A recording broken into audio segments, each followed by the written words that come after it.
Bonsoir et bienvenue pour un nouveau numéro de High Tech. Restez connectés, nous prenons le lead de votre télévision. Des entreprises dans le domaine de l'informatique proposant de plus en plus des solutions numériques sur différentes plateformes existent de plus en plus. Nous en voulons pour preuve l'interview que nous avons eue avec M. Fall, qui est chef de projet de System Area Network.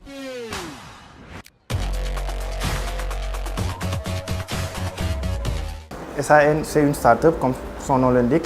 C'est une entreprise qui est dans le domaine de l'informatique, qui propose des solutions numériques et qui a depuis quelques années monté plusieurs plateformes. Donc, son objectif était dès le début de proposer des plateformes qui permettaient de répondre à des préoccupations telles que l'accès aux services et aux produits. La première plateforme qui a été créée par SAN, c'est NotreBonneAffaire.com. Donc c'est un marketplace, c'est juste une plateforme qui permettait aux usagers d'acheter des produits. Donc la seconde plateforme, c'est Sanimo.com. Donc comme son nom l'indique, c'est dans le secteur de l'immobilier, mais on a essayé d'avoir une approche originale. Donc ça allait au-delà des ventes et des locations, donc de l'accès aux maisons et tout. Sanimo a voulu avoir une approche globale qui, au-delà du fait de pouvoir proposer des maisons à location ou en vente au niveau de la plateforme, de proposer des services qui sont connexes et qui sont liés à la maison. Il y a aussi mavoiture.com. Là aussi, son nom est assez clair. Donc, c'est le secteur automobile. Et on a essayé aussi de mettre tout le monde, tous les acteurs du métier. Donc, que ce soit les garagistes, les vendeurs, bien entendu, les spécialistes en carrosserie, en peinture, les vendeurs de pièces détachées, les spécialistes en assurance automobile, ainsi de suite. Il y a touriste.com aussi. Son nom est assez clair. Touriste.com, ce sont les hôtels, ce sont les restaurants, les agences de voyage, les lieux de détente et de loisirs. Donc nous permettons ainsi aux acteurs du milieu d'avoir une visibilité, en tout cas, ou de compléter une visibilité et de permettre aux internautes sénégalais d'avoir facilement accès à ce genre de structure. Voilà. Il y a aussi deux plateformes dans le secteur des jeunes et des étudiants, donc le Mac étudiant et jeuneétudiant.com, qui a pour but de donner toutes les informations relatives au secteur de l'éducation, donc les établissements scolaires, pour essayer d'apporter des réponses et des informations par rapport à ces préoccupations. Ça a motivé effectivement la production de beaucoup de plateformes. Nos différentes cibles, c'est tous les acteurs de l'économie. Voilà, tous les petites et moyennes entreprises. Donc toutes les personnes qui s'activent dans une activité et qui ont besoin de visibilité. Aujourd'hui, ces plateformes sont accessibles via le web, donc c'est des plateformes web, mais aussi ils ont des versions mobiles, Android. Donc il y a les versions iOS pour Apple qui vont sortir sous peu. La technologie au service de l'agriculture. Oui, nous vous présentons Weeding Pump, qui est un produit créé par un pur Sénégalais. Monsieur Bass, il s'appelle.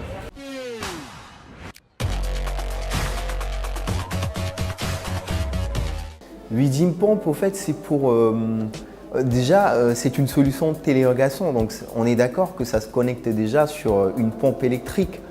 Et puis, Weedim, c'est un nom de lac qui est, on va dire, sur la rive gauche du fleuve Sénégal, qui s'appelle Weedim, donc lac Weedim.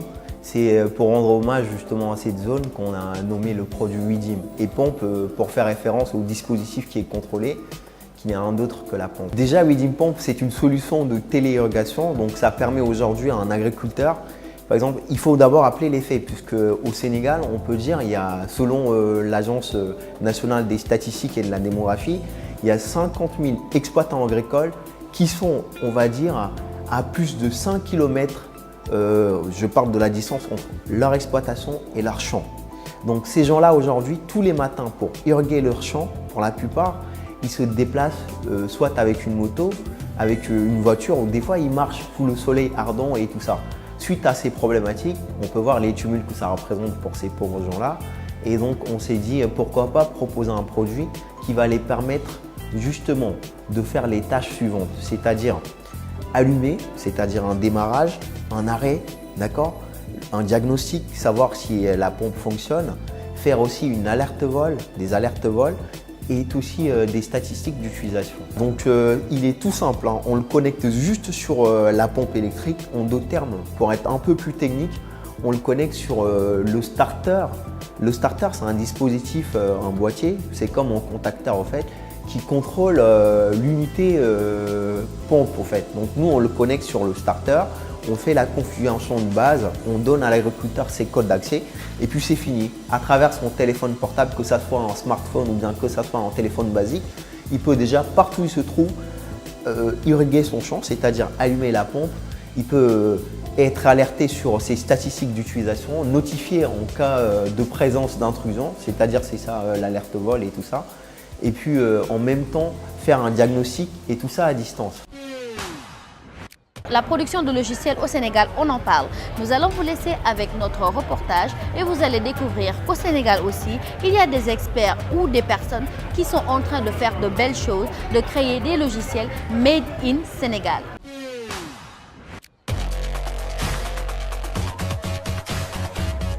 Oui, je connais le logiciel Made in Sénégal. Il y a beaucoup de solutions qui sont faites par des entreprises locales. Oui, il y a un certain nombre de logiciels, de programmes informatiques qui ont été développés au Sénégal. Je connais des tas de logiciels Made in Sénégal. Par exemple, il y a Tetema, il y a Kairos de Sensoft, il y a Ma Classe Mobile. Le système Orbus, par exemple, qui a été développé pour la dématérialisation des procédures douanières et donc pas mal d'autres produits qui sont peut-être moins connus, mais il existe un secteur du développement de logiciels au Sénégal. Il y en a, mais ils n'ont pas la popularité parce qu'ils sont destinés à certains grosses entreprises qui les ont à l'intérieur. Je connais des solutions qui ont été faites par des entreprises comme Neurotech, par des entreprises comme Yowit, Bantu. Et aussi la communication en termes de ces logiciels ne passe pas beaucoup aussi. Donc c'est un peu désolant qu'on ne puisse pas créer des publicités par rapport à ces entreprises qui proposent quand même leur branding à la télé ou à la radio pour mieux sensibiliser les gens, pour montrer qu'il y a déjà un marché qui est déjà présent. Alors, est-ce qu'ils arrivent à vendre ces logiciels à l'étranger? Oui, si je prends le cas de Orbus, qui a notamment été vendu à la douane kenyane. Pour l'instant, je pense qu'ils ne réussissent pas trop à les vendre à l'étranger parce que même ici, il y a des entreprises étrangères qui les concurrencent. L'aspect culturel va jouer sur la réalisation des logiciels. Et il y a également toute une série de produits qui sont vendus par des entreprises, une entreprise comme Solid, qui est également une entreprise sénégalaise qui vend des produits dans toute la sous-région. Mais effectivement, c'est une des difficultés, je dirais, pour nos entreprises qui développent des logiciels. Parce qu'on se dit toutes les startups étrangères sont là. Donc ça veut dire que nos logiciels, peut-être, ils ne voyagent pas trop parce qu'ils ne sont pas encore conscients qu'il y a un réel marché ici. C'est effectivement d'être en mesure de les exporter sur d'autres marchés parce que le marché sénégalais est trop petit pour que sur la base des chiffres d'affaires que ces sociétés vont faire au Sénégal, elles puissent s'en sortir. Elles sont contraintes à gagner des marchés à l'extérieur. Les solutions viennent souvent en cloud et ça pose souvent des problèmes pour les entreprises locales. Ce qui est valable ici au Sénégal n'est pas valable en Europe. Mais ce qui est valable ici au Sénégal peut être valable dans la sous-région. Je crois que le type d'initiative, c'est de multiplier les initiatives du type African Code Week, dans lesquelles on initie toute une série de jeunes à l'école ou en dehors des écoles au codage informatique. Nous sommes dans une période où il faut gagner du temps et toutes les solutions sont bonnes pour aller plus vite. La majeure partie de ces développeurs vont choisir de s'orienter vers les logiciels pour pouvoir implémenter leurs solutions. Sur la base de leur génie et de leur créativité, un certain nombre soient capables de développer des applications et pourquoi pas demain des logiciels qui seront connus et vendus à travers le monde entier. Il y a une très grande différence entre application et logiciel. L'application, par exemple, c'est juste une tâche bien définie, mais le logiciel, c'est de l'ingénierie bien déterminée derrière. Un logiciel, une application, il n'y a pas une différence, sérieusement, il n'y a pas une différence. Une application, ce sont des termes qui sont presque des termes synonymes. On va parler d'application, on va parler de logiciel, on va parler de progiciel. En fait, tout cela, ce sont des programmes informatiques qui permettent de résoudre un problème. Une application est restreinte à quelque chose, un logiciel fait quelque chose de plus grand qu'une application. Une application mobile, c'est une forme, c'est un programme informatique. On peut considérer que c'est une forme de logiciel.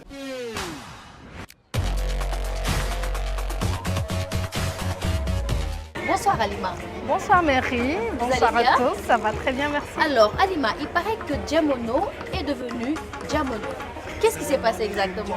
Oui Mary, Diamono se réinvente pour véritablement changer nos offres, pour agir dans le quotidien des Sénégalais. Avec Diamono Allo, Diamono Max et Diamono News School. Et quels sont exactement les avantages liés à ces différentes formes de Diamono? Alors, on va partir avec Diamono Max. Donc, sur Diamono Max, on a plusieurs avantages. C'est vraiment une formule qui est dédiée à l'ensemble de nos clients qui aiment appeler, qui veulent appeler sans contrainte et qui veulent aussi se connecter sans contrainte sur l'Internet. Donc, nous leur dédions Diamono Max avec des Illimix qui sont utilisables 24 heures sur 24, qui ne s'arrêtent plus à 20 heures. Avec le report de minutes, si vous n'avez pas fini votre Illimix, vous pouvez le récupérer le lendemain. Pour Diamono New School, il est dédié à nos jeunes, à nos étudiants qui veulent rester 100% connectés. Et le principal avantage de Diamono New School, c'est que dorénavant, vous pouvez appeler avec votre Illimix tout orange. Les jeunes ont vraiment beaucoup plus de liberté d'appeler leurs amis, mais aussi leurs parents ou leurs frères. Diamono Allo, c'est véritablement pour téléphoner. Donc on dit Diamono Allo, vous pouvez téléphoner autant que vous voulez, appeler en toute autonomie, sans pour autant avoir beaucoup de contraintes. Donc également votre Illimix 500, donc il n'y a plus de limitation à 20 heures. Dorénavant, appelez 24 heures sur 24 avec Diamono Allo. C'est parfait tout ça, je pense que maintenant tout le monde se retrouve dans votre gamme. Maintenant, Halima, si aujourd'hui moi je voulais faire ma migration, c'est-à-dire choisir mon Diamono, quelle est la marche à suivre? Alors la marche à suivre, elle est simple. Donc nous vous proposons de télécharger l'application Orange et Moi, donc qui vous permet de connaître votre offre et de pouvoir changer de formule. Donc vous pouvez aller sur Diamono Allo, Diamono Max ou Diamono New School, suivant vos envies. Et vous pouvez également utiliser le Jazz 605 Jazz ou se connecter sur www.tanosadiamono.sn. Eh ben, merci Halima. La sensibilisation en passant par les réseaux sociaux, c'est possible. C'est d'ailleurs ce qu'a fait l'invité de Basile aujourd'hui qui nous parle du projet Save Dakar.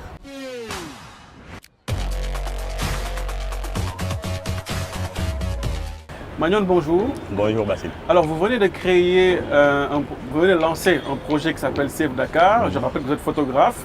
Alors c'est quoi Save Dakar? D'où est venue cette idée? Save Dakar, ça signifie sauver Dakar en Wolof, Wallon Dakar. L'idée est née ici à la place de l'indépendance. Parce qu'un jour j'étais dans les parages, j'ai constaté qu'il y avait beaucoup d'anarchie. Et que je me suis dit qu'en tant que citoyen de ce pays, il est temps que moi je fasse quelque chose. Je participe dans le développement de mon pays.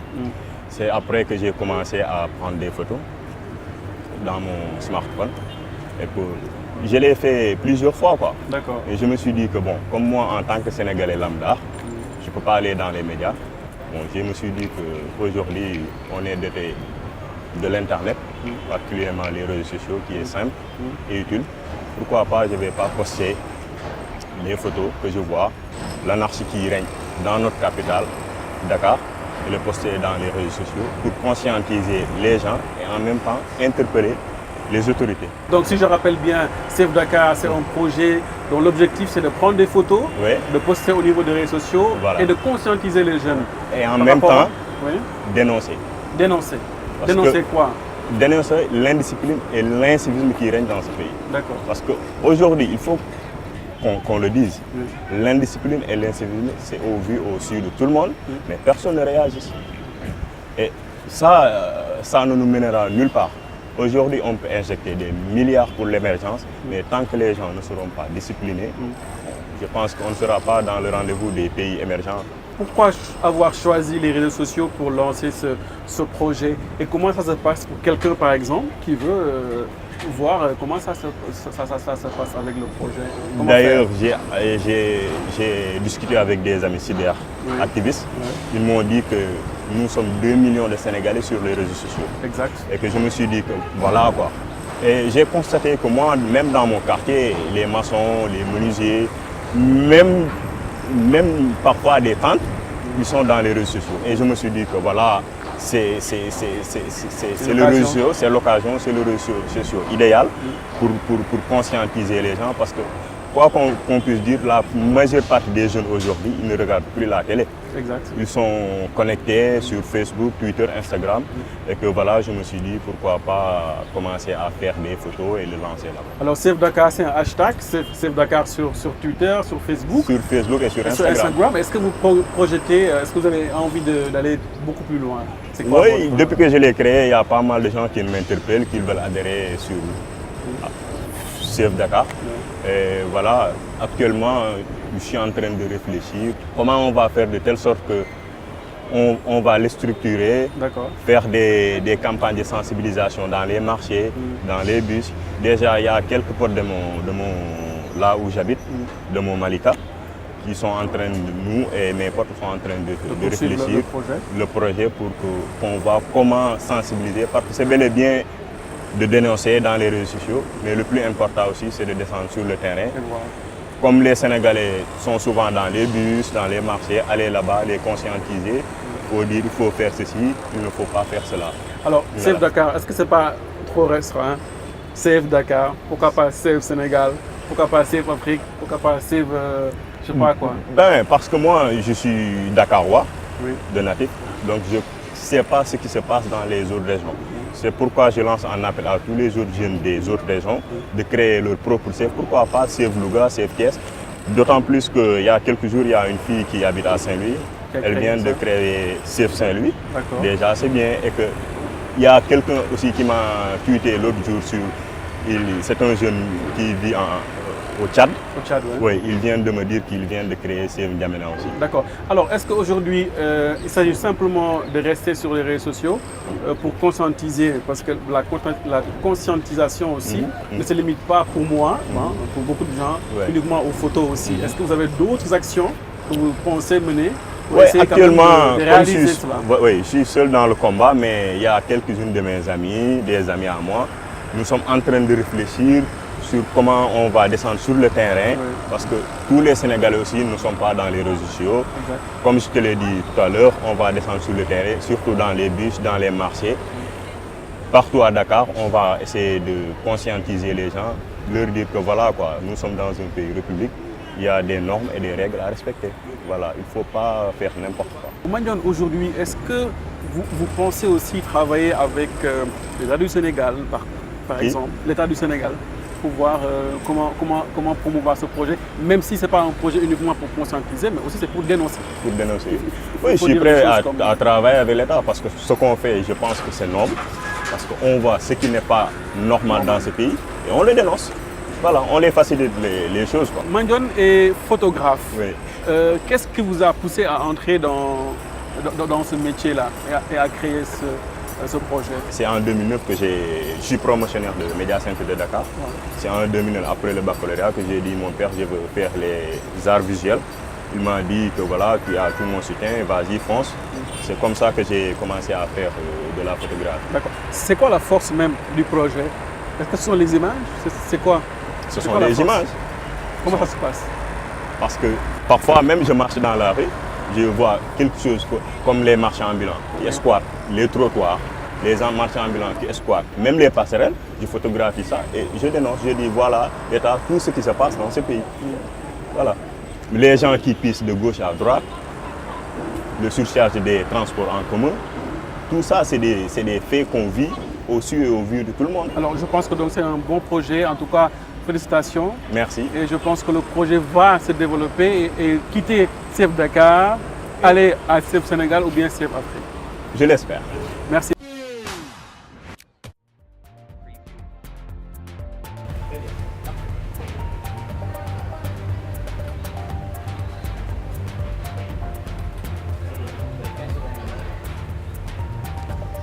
Comment nettoyer son PC qui est lent?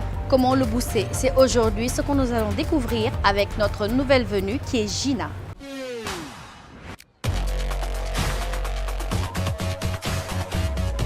Merci Mary, bonsoir. Aujourd'hui dans la rubrique Tech Tips, nous allons vous parler de comment nettoyer et booster votre PC. Votre PC rame, votre PC est lent. Comment booster votre ordinateur? Comment le nettoyer?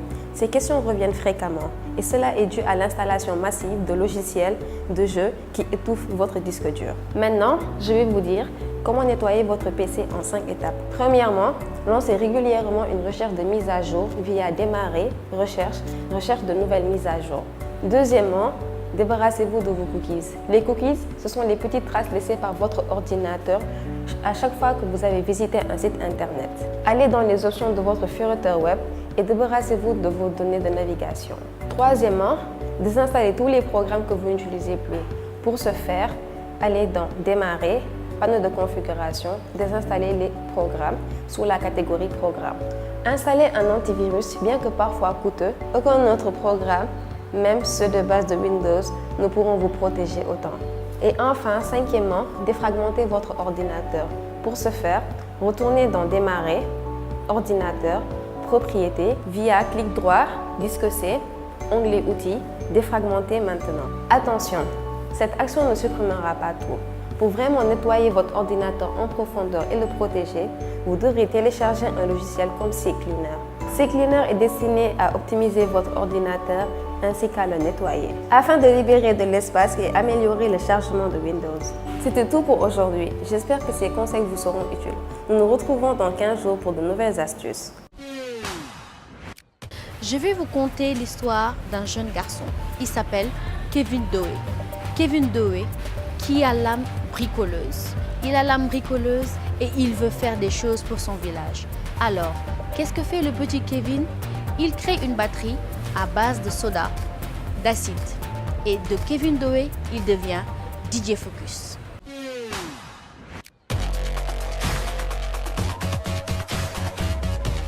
Kelvin a l'âme bricoleuse, mais les outils lui manquent. Dans son village, qui n'a pas accès à l'électricité, il est parvenu, à force de débrouille, à construire une batterie à base de soda, de métal et d'acide. Ce n'était qu'une première étape. Kelvin s'est ensuite lancé dans la confection d'un générateur en détournant un stabilisateur de tension rouillé trouvé dans une poubelle. De quoi alimenter le foyer familial en électricité et en faire profiter les voisins qui venaient recharger leur téléphone portable, raconte M. Sengue.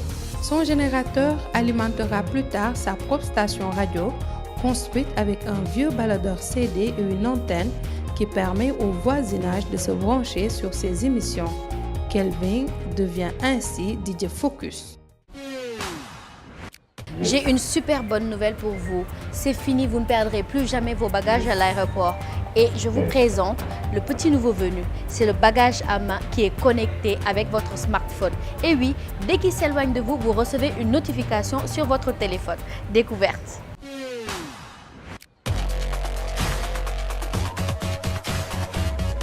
Blue Smart, la valise connectée et intelligente. Blue Smart est un bagage à main connecté qui peut être contrôlé depuis un smartphone. L'application mobile compatible iOS et Android permet de verrouiller et déverrouiller la valise. Elle permet de contrôler son poids, de la localiser et d'alerter l'utilisateur lorsqu'il s'éloigne trop de son bagage. L'appareil intègre même une batterie permettant de recharger son smartphone, puis sécuriser ses affaires. La valise se verrouille automatiquement lorsqu'elle est hors de portée de main. Si quelqu'un tente de l'ouvrir, l'application affichera une notification. Il est également possible de partager l'accès de la valise à l'aide d'une clé virtuelle. Pour ne plus vérifier le poids de son bagage, Blue Smart intègre une balance numérique. Il suffit de soulever la valise en tirant la poignée pour effectuer une vérification. L'information s'affichera sur l'application dédiée. L'aventure high-tech se termine pour ce numéro. Alors, je vous donne rendez-vous dans 15 jours pour un autre numéro. D'ici là, restez sages et restez connectés. Je peux maintenant vous rendre la télécommande de votre téléviseur que j'avais confisqué. À dimanche prochain.